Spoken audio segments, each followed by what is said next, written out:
The Super Bowl is the only remaining game in this year's NFL season, and we have two fantastic teams, which is leading up to be a very interesting matchup. And since there's only one game left, we need to look and break down film from both teams' perspective to show you how they can hoist the Lombardi Trophy at the end of the day. And so in today's video, we're going to be looking through the lens of the Los Angeles Rams and what they need to do to give themselves the advantage in this game. We're going to look at what they can do defensively, first focusing on the D-line, and then how they should play against this Bengals deadly passing attack. And then we can look at what McVay, Stafford, and company can do to exploit this Bengals defense. There is a lot to get into and a lot of film to break down, so let's get into it.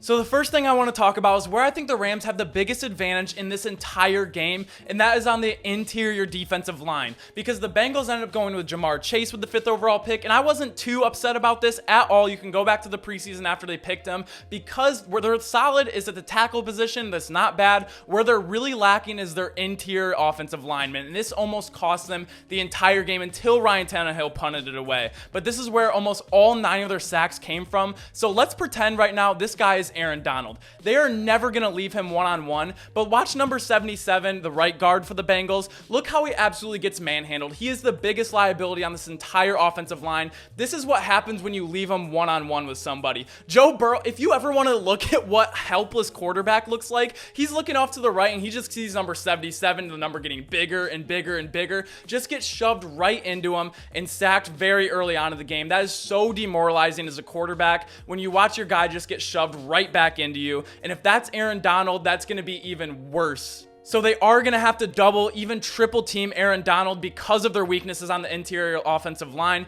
But later we're going to see where this comes into play and how this plays into the Rams' advantage.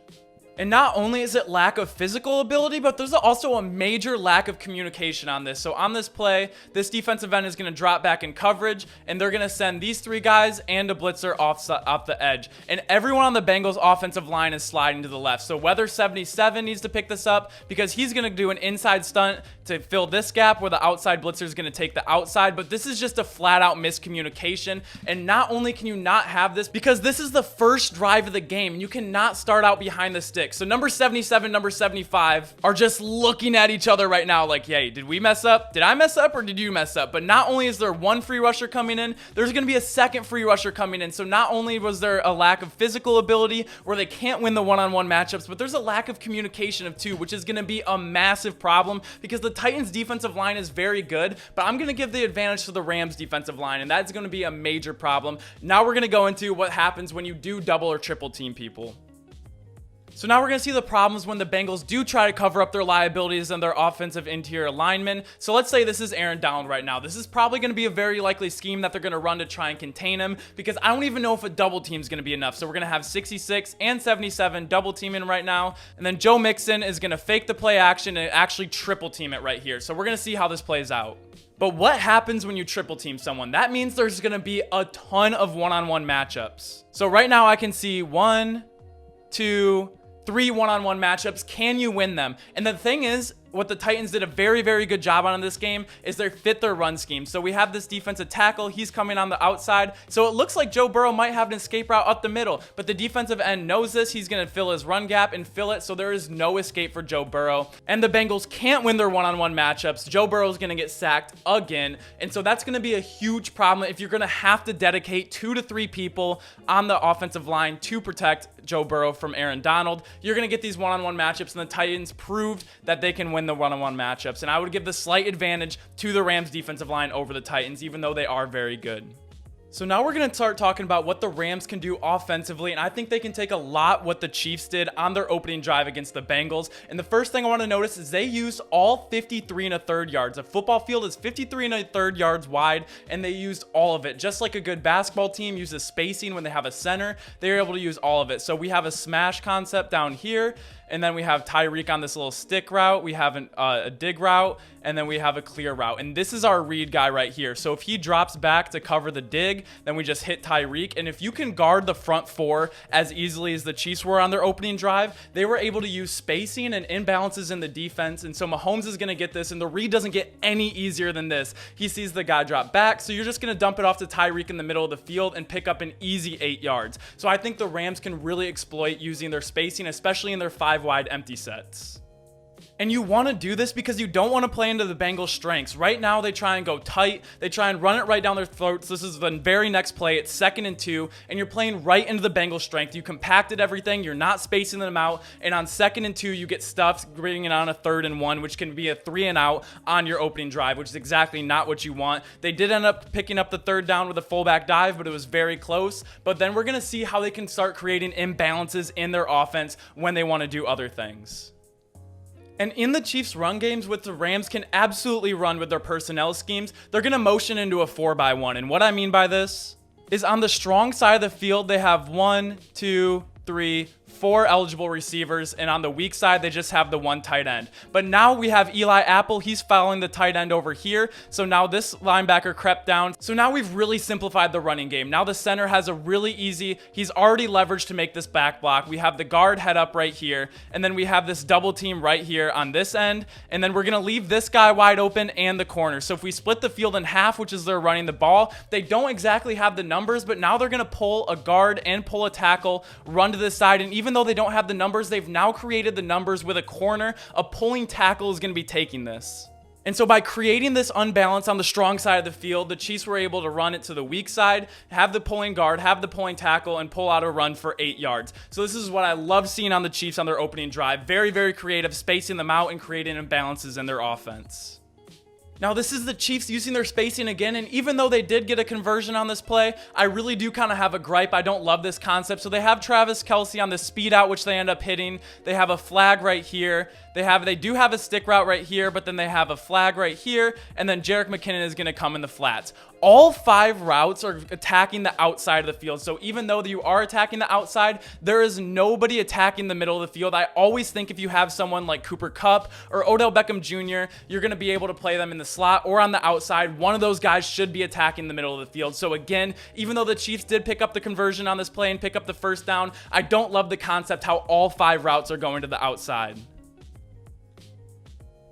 And the Chiefs in the second half must have saw the same thing I did, and they love this look where they do this 4-by-1 again and then run to the weak side of the field. So again, 4 eligible receivers on the strong side, 1 on the weak side, and Clyde Edwards-Helaire is going to run it to the left. And I know the Chiefs season is over, so they're not going to be too hard on them or not go too far into the film analysis, but I would be screaming if I'm the running back coach or the offensive coordinator because he missed a huge running opportunity. So we're going to watch it from the all-22 angle, but then we're going to shoot to the end zone angle and see how big of a hole he missed on this. And you can see in the very next play, you saw Jerick McKinnon back in the game, so the offensive coordinator must have saw the same thing and been yelling at him. So we look at the end zone angle. We're going to motion into that 4-by-1 set, run to the weak side, and again, creating these angles. Look at this right here. You have this beautiful double team. Clyde Edwards-Helaire, take this, because what does this scheme to do? This double team isn't going to be forever. It's going to be a double, bounce to the second level, so you're going to be able to make a cut, either turn up field and be right on the safety, or create this alley and go up through here. But he doesn't take it, and he even has another chance to do it, and he's still late on it. So as this play continues, he takes it to the outside. Still,